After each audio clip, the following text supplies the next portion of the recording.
Hi, we're Potato Productions and welcome to our 5th episode of MLK News. For our first story, you'll be watching Jack and Carlo interview female teachers about the Women's March. What's good, MLK News here, and today we're going to be talking about the Women's March that happened in these cities: Oakland, San Francisco, Washington, D.C. 4.6 million people participated in this march. Well, I'm a woman. I've had women students. I have 3 sisters, and I have a daughter, most importantly. And so women's rights are human rights. Because I think that women should be treated equally as men. I think women's rights are important to me because women's rights are another form of human rights.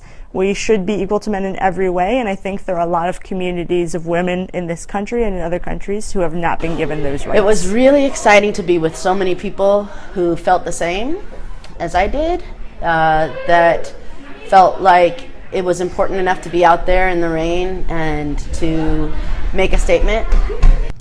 I liked that it was really inspiring. I liked that people were there for to unite against this one cause and many other causes, and I really like that people were coming together to fight for women's rights. I liked hearing the different speakers and seeing all the different groups represented. So it wasn't just women, there were also representatives there from the Black Lives Matter movement and a bunch of other protest I think I knew I was going to go when Trump was elected. I knew I needed to do something that expressed how worried I felt, but that I wanted to show that I wasn't just worried, that I was also ready to fight when people's civil rights were in danger or jeopardy. And that's what I felt made me go out to the march, was that. I went because I really wanted to show people in power that it's important to listen to our voices, and my voice is saying that I want to fight for our rights, and I want to fight for women's rights in particular. I went to the march because I was feeling very upset about some of the things that were happening in our country, and I wanted to voice my opinion and show my support for other people in the U.S. who were feeling discriminated against.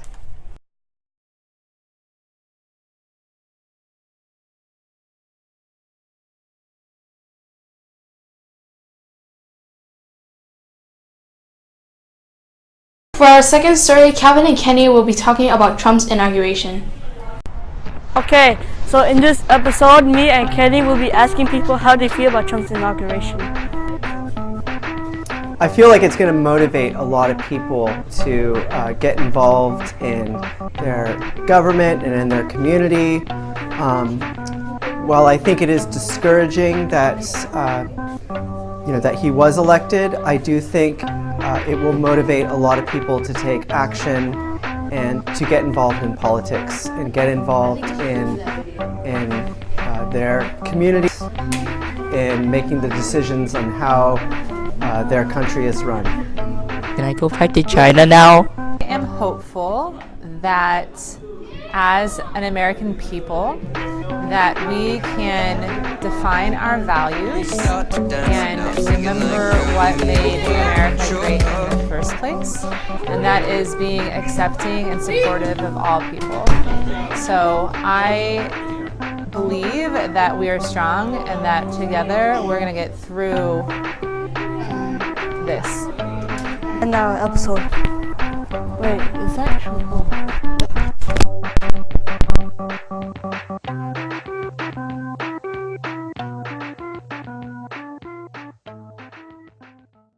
What did they expect? This surprise, but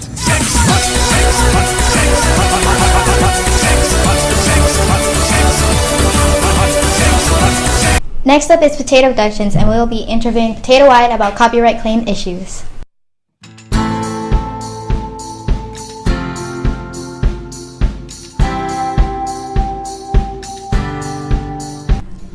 As Potato White members, what is your name? Okay, my name is Chelsea Torres, and I'm Potato Goddess. My name is Emily Wang, and I am Lady Potato. What did you guys do?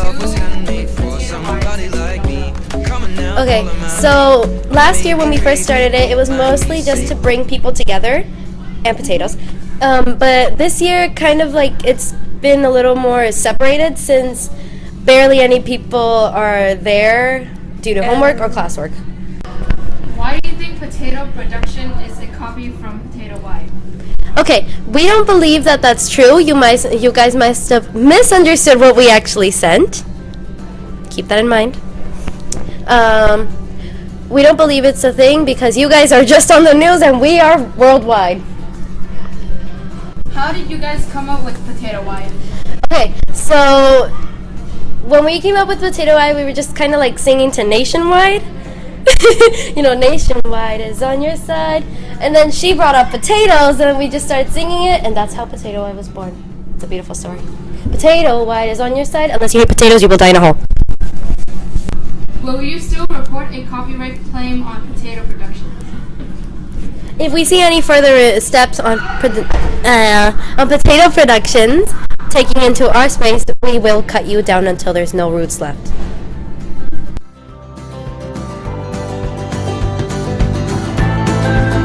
Now we have another video by Potato Productions interviewing students about the movie Mallanna.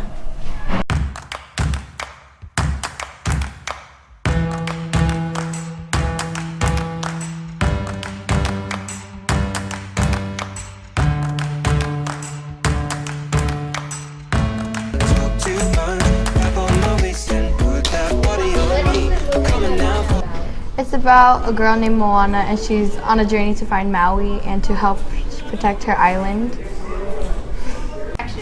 Who is your favorite character in Moana and why? It gotta be Mallanna, and because I don't know, she's so brave, she's talented, she has a good family, and that's all. What is your opinion on the movie Moana? What do you rate it out of 5? I rate it.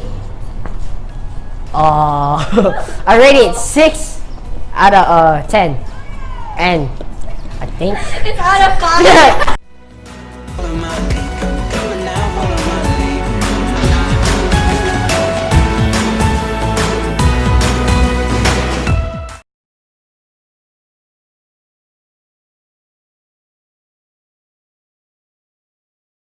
I expect that it'll be really fun.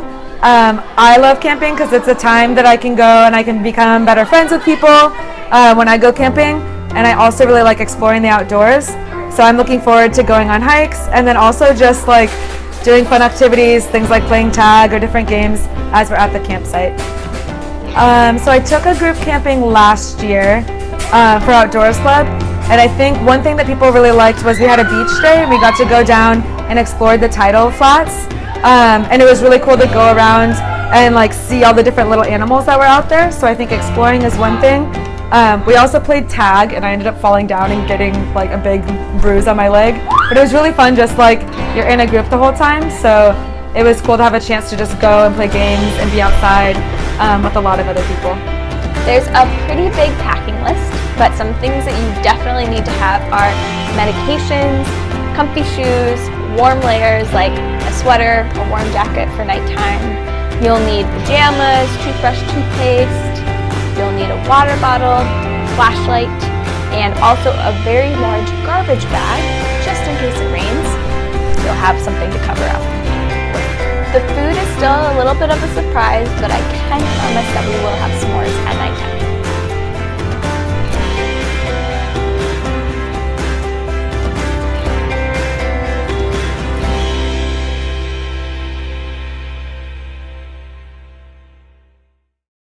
And for our last story, Leilani and Asia will be asking students who is the most difficult teacher in MLK.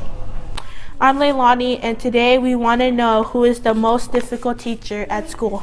2, 3. Who is the hardest teacher in your school?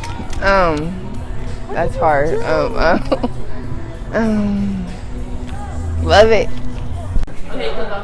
Hi, my name is Shannon, and I think the hardest teacher in this school is Mr. Chang. The hardest teacher in 7th grade is Mr. Chang. Hi, my name's Mackenzie, and I think Mr. Chang is the hardest teacher to learn from.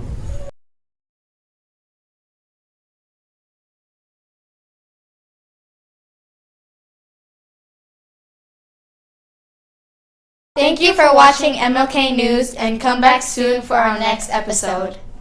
Shh.